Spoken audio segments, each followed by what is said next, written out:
Hello everyone, आज की इस वीडियो में हम लोग बात करेंगे डिपॉजिट अकाउंट्स के वेरिफिकेशन के बारे में। कुछ बैंक्स में इसे हम लोग CIF वेरिफिकेशन भी कहते हैं।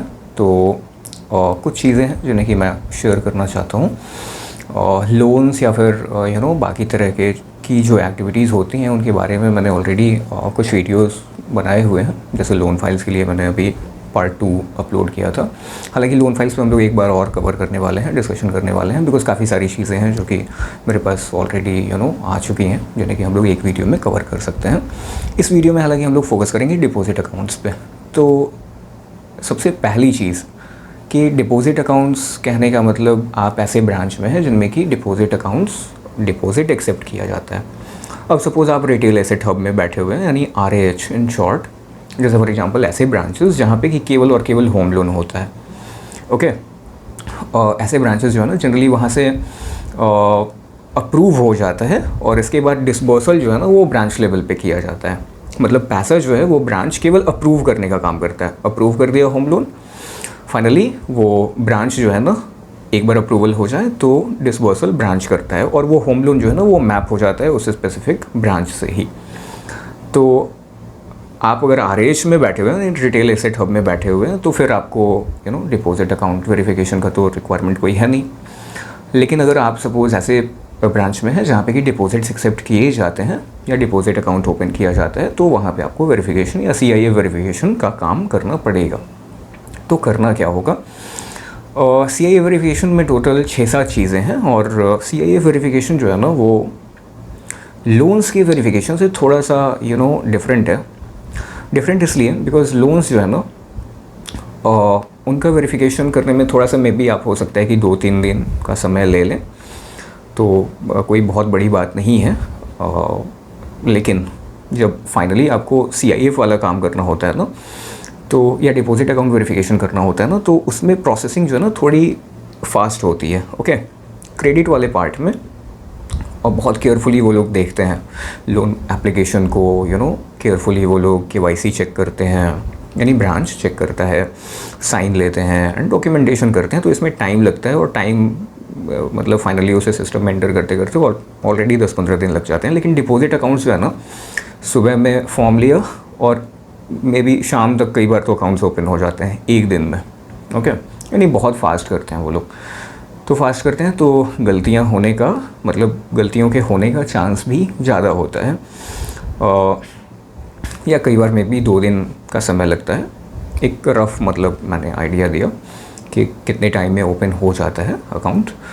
तो गलतियां, चूँकि फ़ास्ट अगर आप काम करते हैं ना तो पॉसिबिलिटी बढ़ जाती है, स्कोप बनता है गलतियों का। तो सबसे पहला चीज़ जो कि हमें फोकस करना होता है वो ये कि प्रॉपरली मतलब जो एप्लीकेशन फॉर्म रिसीव हुआ है ना वो प्रॉपरली कंप्लीट हो। ओके, जो भी मतलब स्पेसेस आइडियली कंप्लीट करने थे, मतलब जो भी ब्लैंक था, ओके, जो भी इंफॉर्मेशन प्रोवाइड करना था क्लाइंट को, ओके, वो इंफॉर्मेशन वो प्रोवाइड किया हो और जहाँ पे रिक्वायर्ड सिग्नेचर उसे पुट करना था वहाँ पे उसका सिग्नेचर हो, साथ ही साथ फ़ोटो हो और KYC वाले सारे डॉक्यूमेंट्स हों और वो ओरिजिनल हों। ओरिजिनल में वेरीफाइड विथ ओरिजिनल का एक राउंड स्टैम्प लगाते हैं बैंक वाले, तो वो राउंड स्टैम्प जो है ना वो लगा हुआ होना चाहिए, वेरीफाइड विथ ओरिजिनल वाला। इसके बाद जो सिग्नेचर है और जो फ़ोटो है वो अपलोड किया जाना चाहिए सिस्टम में, CBS में, कोर बैंकिंग सॉल्यूशन जैसे कि हम लोग कहते हैं, तो उसमें उसको अपलोड करना ज़रूरी है। ठीक है, कई बार आप नोटिस करेंगे ना कि बैंक जो है ना, जो रूरल ब्रांचेस हैं मेनली, वहाँ पे सिग्नेचर एंड फ़ोटो जो है ना वो अपलोड नहीं करते। मे बी बहुत ज़्यादा प्रेशर होता है, काम का वर्कलोड बहुत ज़्यादा होता है, तो हो सकता है कि उसके चलते, लेकिन कई बार वो लोग नहीं करते। तो इस पे ध्यान देना होता है कि वो प्रॉपर तरीके से, और जो भी फ़ोटो है क्लाइंट का और जो सिग्नेचर है वो स्कैन करके अपलोड किया जाए। और इसके बाद आपको देखना होता है कि जो भी रेट ऑफ इंटरेस्ट एप्लीकेबल है ना उस अकाउंट पे, जिस भी तरह का अकाउंट है, तो मतलब रेट ऑफ इंटरेस्ट करेक्ट लगा हुआ हो। बिकॉज रेट ऑफ इंटरेस्ट अगर करेक्ट नहीं लगेगा तो फिर होगा क्या कि इनकम लीकेज होगा। ओके, सपोज़ ज़्यादा इंटरेस्ट पे कर रहा है ब्रांच उसको सेविंग अकाउंट पे, तो ऐसे में होगा क्या मतलब बैंक का जो आइडियली जो अमाउंट उसे नहीं पे करना चाहिए था, तो वो मतलब ज़्यादा अमाउंट पे कर दे रहा है ना इंटरेस्ट के तौर पे, तो ये एक तरह का इनकम लीकेज है। तो उसे भी हमें देखना होता है, यानी कॉन्करेंट ऑडिटर्स को देखना होता है। एंड फाइनली आपको चेक करना होता है कि CPS में सारा का सारा डिटेल्स जो है वो प्रॉपर तरीके से पुट किया जाए, मतलब पुट किया गया हो।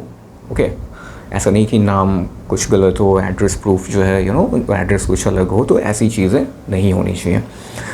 एक चीज़ और कि अगर क्लाइंट का पहले से अकाउंट है तो सेम CIF में सारे के सारे अकाउंट्स जो है ना वो मैप्ड होते हैं।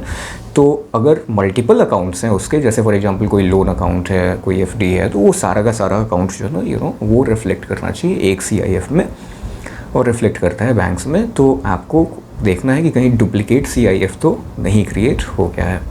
ओके, यानी एक ही क्लाइंट के 2 CIF तो नहीं है अलग अलग। तो इन चीज़ों को आपको देखना होता है। तो होपफुली आपको चीज़ें ये समझ में आ गई। नई बातें अगर आपको जानने को मिली हैं तो हमारे चैनल को सब्सक्राइब कीजिए और अपने दोस्तों के साथ भी शेयर कीजिए। Thank you.